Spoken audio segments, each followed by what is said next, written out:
Hey guys, Skolko here today to basically give you a tutorial on the beginning of Hearthstone, the starting of it. So I started a whole new file for my primary file.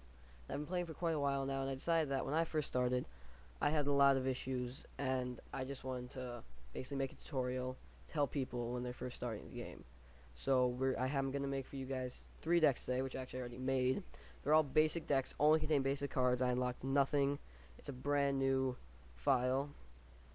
And I'm basically just going to show you why I chose these cards, and then in another video I'll actually play with them and I'll help you use them better. So first we have a mage deck, because that's the class you start off with, and it's also a very good basic deck because it contains a lot of fantastic basic cards. So starting off, we have arcane missiles, cost 1, deal 3 damage. It's great removal.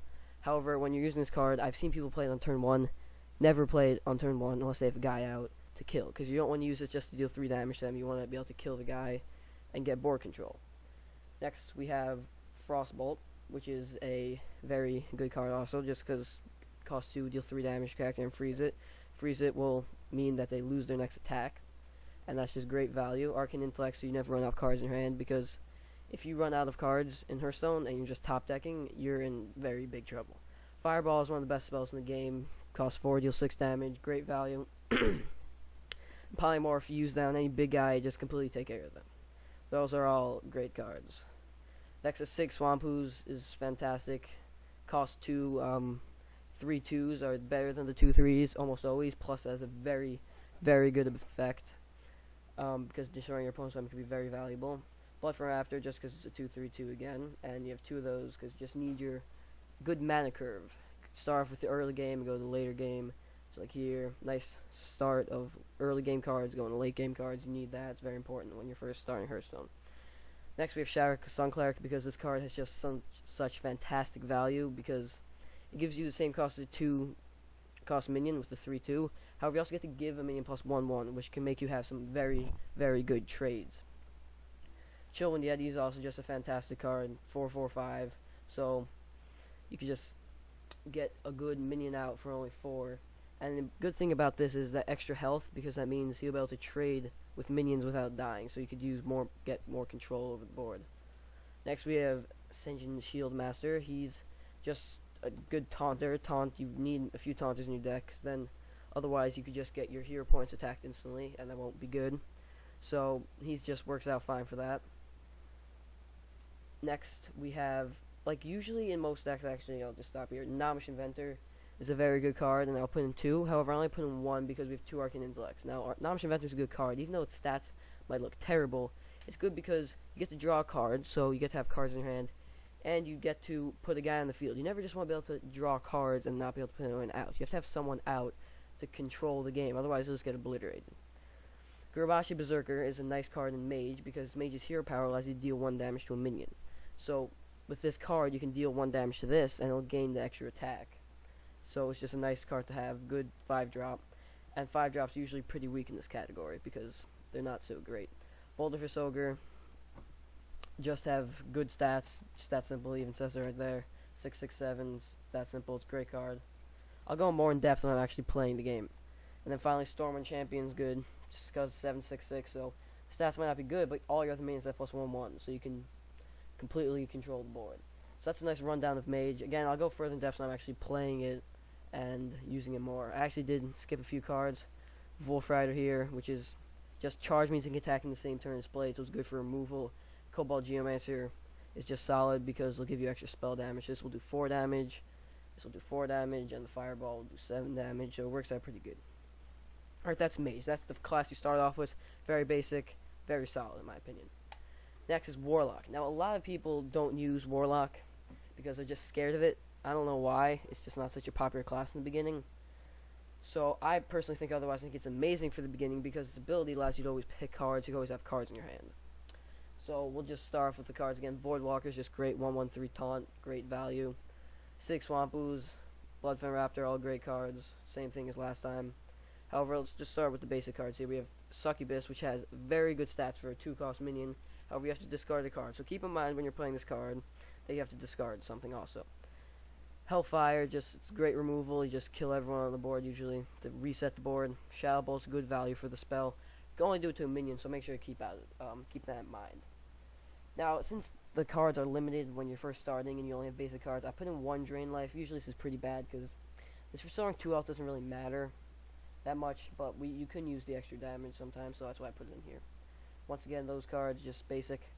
Next, with Warlock, since you always have your ability to pick cards, Warlock, you're usually going to want to rush in close on, early on in the game. You're going to want to rush, and you're just going to want to beat them down really good. So that's why I included 2 Bluegill Warriors, because you could just rush, charge their face, get some extra damage in. Same thing with Murloc Tidehunter, because it's a 2-cost minion, so you get him early in the game. Get solid value for him. And that's basically just why I include him, because you're going to want to get that nice charge in the beginning. So if you look at my mana curve here, we have a lot of 2 drops, so we can always do it nice in the beginning. Always have the advantage up close, which can be very important. Once again, we have the Shattered Sun Clerics and Chillman Yetis, just great value for the cards. Let's see, we're missing anything? Nope, you're not missing anything, we're all good still. This, I didn't even include any Nomish Inventors, which maybe I should have. You can always, like, switch it out for maybe a Frostwolf Warlord. Isn't so good. I didn't put any in because your hero power can always let you pick cards, so I don't think you need it. The Senjin Shieldmaster, once again, just a nice taunter. Frostwolf Warlord is very good in decks that have a lot of minions out, because you could always just get guys out and you can get them to be quite powerful, especially in decks like this. Good combo, obviously, with the Murloc Tidehunter. For 7 mana, you could get him and him out and have him buffed quite a bit. Boulder for Soga, once again, just great value, and then the Stormwind Champion. So that'll be the Warlock deck. Now, if you want to make some switches up because you don't like your deck so much, Stormpike Commando is a solid card because you could do damage, and since he doesn't really have... You know what, actually, I think I'm going to take it out. Actually, oh, miscard. Darkscale here, just good to restore health, and it's a solid drop for 5. I'm actually going to take out the Frostwolf Warlord for a Stormpike Commander because he doesn't have so much time to do damage. So this will get you some nice trades. You can deal 2 damage with it. Finally, the thing, Druid.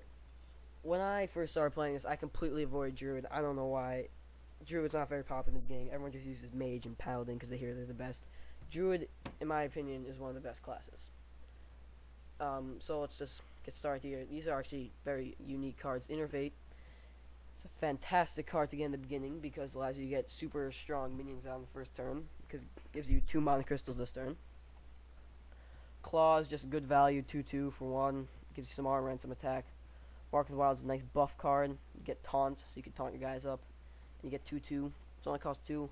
Now, Wild Growth is a controversial card. I think it's good in the beginning when you're just starting to play, because you can just get ahead of the curve so fast against your opponent with this. Good to get in the beginning. And keep in mind that if you get this card on turn like 6 or 7, I wouldn't use it, because when you use this card on turn 10, it allows you just to pick a card instead. So you might want to save it to pick a card. But once again, the Bloodflame Raptors and the Acidic Swamp Oozes are good. Now, with this deck, if you look at the mana curve, it's a lot higher. Like, it's still pretty low, but it's much higher than the other decks I made, because Druid is more of a control type deck versus a rush deck. You want to just control the board and get your big guys out later. So for that, I put in like cards like Razorfen Hunter, good for controlling, because you can usually kill multiple cards with it. Shattered Sun Cleric and Chillman Yeti, like usual. Put 2 Nomish Inventors in because really they have no other way to draw a card. Like Mage had Arcane Intellect. Obviously, the Warlock has his hero power. So these guys, you need to use your Nomish Inventors to pick your cards. If you find out you're running out of cards consistently, you can always put in some Novice Engineers. But they're very bad because you don't really get a good card on the board. You get a 1/1. It's pretty much pointless. Where are we up to? Ooh, I skipped some. Sorry. Once again, the Shieldmaster, then the Frostwolf Warlord. Like, he might not be in this deck. Like, it's an interesting card because you want stronger minions, and he's not. Yeah, I would actually take out both Frostwolf Warlords because he's not very good in this deck. And maybe put in the Lord of the Arena and a Nightblade. Probably. Actually, you know what? I'll take out the Nightblade. It's pretty bad in general. Put in a War Golem. War Golem is your strongest minion. And then Stormwind Champion is because it's a fantastic card. War Golem's actually pretty good in this deck. But now the only problem with this is there's no direct damage with Druid. Like, his hero powers gives you 1 attack, 1 armor. So if you're using Druid, you should probably try to level up fast so you can get some good cards early on. Because once you get to level 10, you also get a lot more cards. You're going to need cards like, Savage Roar is not that good in most Druid decks. But you're going to want cards like Swipe. Swipe is your only removal, deal 4 damage. That's very good in the beginning. Alright guys, that's it for today. Hope you enjoyed. Soon I'll just be playing all these decks online to show you guys how to use them and get a good feel for them. Alright, see you guys next time.